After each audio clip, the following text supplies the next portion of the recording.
આપણે સૌ જાણીએ છીએ કે ગુજરાતની અંદર રાજનીતિમાં ભ્રષ્ટ જુઠ્ઠી પાર્ટી એટલે કે બીજેપીએ ગુજરાતની જનતાને શોષણ કરવામાં, ડરાવવામાં, દબાવવામાં, ધમકાવવામાં અને તાનાશાહી કરવામાં કોઈ કસર છોડી નથી.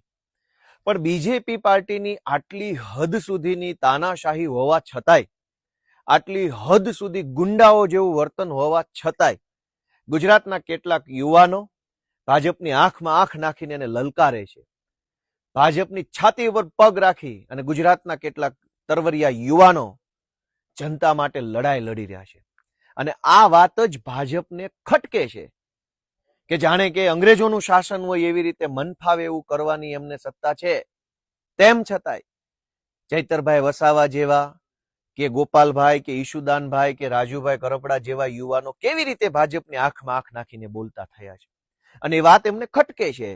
એટલે અંગ્રેજોના સીધી લીટીના વારસદારો જેવા બીજેપીના સરકારમાં બેઠેલા નેતાઓ જેમ અંગ્રેજો સત્તાનો ઉપયોગ કરતા હતા, જેમ અંગ્રેજો પોલીસનો ઉપયોગ કરતા હતા, જેમ અંગ્રેજો જેલનો ઉપયોગ કરતા હતા, એવી જ રીતે આ અંગ્રેજોના સીધી લીટીના વારસદાર બીજેપીના નેતાઓ જેલ, પોલીસ અને દંડાનો દુરુપયોગ કરી રહ્યા છે.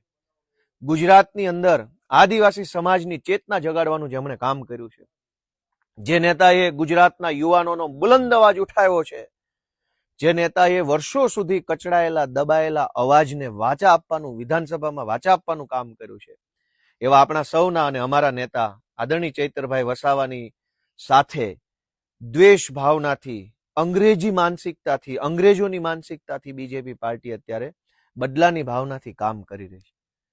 ભાજપનો પટ્ટો ગળામાં પહેર્યો હોય અને બળાત્કાર કરે તો થોડાક જ સમયમાં જામીનમાં છૂટી જાય છે. ભાજપનો પટ્ટો ગળામાં પહેર્યો હોય, ડ્રગ્સ વેચે તો પણ જેલમાંથી છૂટી જાય છે. ભાજપનો પટ્ટો ગળામાં પહેર્યો હોય, લૂંટ કરે તો પણ જેલમાંથી છૂટી જાય છે. ભાજપનો પટ્ટો ગળામાં પહેરીને છેડતી કરે તો પણ ટૂંકા ગાળામાં છૂટી જાય છે. ભાજપનો પટ્ટો ગળામાં પહેરી અને 2000 કરોડનું મનરેગા કૌભાંડ કરે તો પણ જેલમાંથી જામીન ઉપર છૂટી જાય છે. ભાજપનો પટ્ટો પહેરીને કોઈ પણ પ્રકારનું હલકામાં હલકું કૃત્ય જો ભાજપનો કોઈ માણસ કરે તો આ રાજ્યની અંદર પોલીસ, કોર્ટ, જેલ કશું જ કંઈ એને રોકતું નથી. પણ ચૈતરભાઈ વસાવા જો આદિવાસી સમાજનો અવાજ ઉઠાવે, દાહોદમાં ચાલતી મનરેગા કૌભાંડ ઉજાગર કરે, છોટાઉદેપુરનું સાયકલ કૌભાંડ જો ચૈતરભાઈ ઉજાગર કરે, અલગ અલગ આદિવાસી વિસ્તારોમાં ચાલતી નકલી કચેરીઓને ઉજાગર કરે, શિક્ષણના નામે ચાલતા ભ્રષ્ટાચારને ઉજાગર કરે, આદિવાસી બાળકોના સારા ભવિષ્ય માટે એ સંઘર્ષ કરે, તો અંગ્રેજોના સીધી લીટીના વારસદાર એવા ભાજપના કેટલાક નેતાઓના પેટમાં કેરોસીન રેડાય છે. અને એટલે કાયદાનો દુરુપયોગ કરીને યેન કેન પ્રકારે ચૈતરભાઈનો અવાજ દબાવવા માટેની કોશિશ થઈ રહી છે. પણ એમ દંડાના જોરે, સત્તાના જોરે જો અવાજ દબાઈ જ જતો હોત તો દેશ જ ક્યાં આઝાદ થવાનો હતો. દંડાથી અવાજ આ દેશમાં દબાયો નથી અને દબાશે નહીં. જેલની દિવાલોમાં એ તાકાત નથી જે તાકાત સંઘર્ષની ભઠ્ઠીમાંથી પાકીને નીકળેલા એક યુવાનના અવાજમાં છે. એટલે ભાજપના ભ્રષ્ટ નેતાઓના મનમાં જો એવો વહેમ હોય કે ચૈતરભાઈ વસાવાને દબાવી અને સમગ્ર આદિવાસી સમાજના અવાજને રૂંધી શકશે તો એ ક્યારેય શક્ય બનવાનું નથી. આમ આદમી પાર્ટી ચૈતરભાઈ વસાવા અને ગુજરાતના આદિવાસી સમાજ સાથે મજબૂતીથી, તાકાતથી ઊભી છે. આજ ચૈતરભાઈ વસાવાના કેસમાં હાઈકોર્ટમાં સુનાવણી હતી. ગઈ વખતે સુનાવણી જ્યારે હતી, આની પહેલાની સુનાવણી, ત્યારે સુનાવણી સમયે સરકારી વકીલે આવીને એવું કહ્યું કે સરકારી વકીલ બદલવા માંગે છે, નવી તારીખ આપો. એટલે ગઈ વખતની સુનાવણી ન થઈ શકી અને આજની તારીખ પડી. આજની તારીખે સરકારી વકીલ હાજર ન થયા, એવું કહ્યું કે આજે સુનાવણી નહીં શકે, આજે હડતાલ છે. સરકારી વકીલને વળી હડતાલ કેવી આવે? જે વકીલો બિન સરકારી નથી, પ્રોફેશનલ પ્રેક્ટિસ કરે છે, એ હડતાલનો ભાગ હોઈ શકે છે. પણ સરકારી વકીલ હડતાલનું બહાનું લઈ અને આજે તારીખ માંગી લીધી. ભાજપનો માણસ બળાત્કાર કરે તો ભાજપના મંત્રી સુદ્ધા એની પાછળ છોડાવા લાગી જાય છે. પણ ચૈતરભાઈ વસાવાનો એક મામૂલી કેસમાં હાઈકોર્ટ જેવી અદાલતોમાં પણ તારીખ પે તારીખ કરાવી રહ્યા છે. એક વખત પોલીસ હાજર ન રહે એક સુનાવણીમાં, બીજી સુનાવણીમાં વકીલ હાજર ન રહે સરકારી, ત્રીજી સુનાવણીમાં સરકારી વકીલ આવીને એવું કહે કે મારે નહીં, હવે બીજો વકીલ સરકારી આવશે, ચોથી સુનાવણીમાં પાછા સરકારી વકીલ હાજર ન રહે.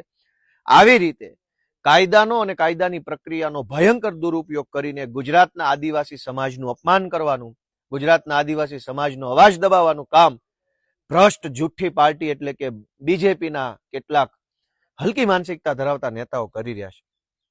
અમને ગર્વ એ વાતનું છે કે અમારા નેતા ચૈતરભાઈ વસાવા અડીખમ યોદ્ધાની જેમ આજ ઉભા છે.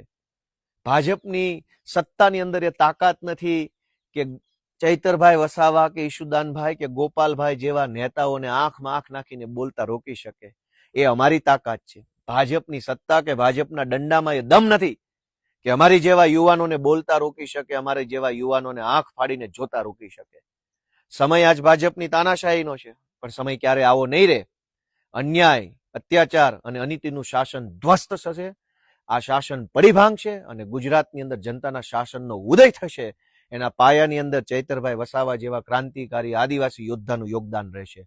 હું ભાજપના સૌ જે કંઈ પણ લોકો ભ્રષ્ટાચાર કરી અને ખાઈ બધી અને એકદમ તગડા થયા છે એમને કહેવા માંગુ છું કે તમારે જેટલી તાનાશાહી કરી હોય એટલી કરી લેજો. અફસોસ ન રહેવો જોઈએ કે તમે આ 2 જુલમ ઓછા કર્યા હતા. તમારા તમામ જુલમનો જવાબ અમે લોકતાંત્રિક પદ્ધતિથી આપશું. ચૈતરભાઈ વસાવા આપણી વચ્ચે ટૂંક સમયમાં આવશે એવી આશા અને એવા વિશ્વાસ સાથે સૌને જય જય ગરવી ગુજરાત.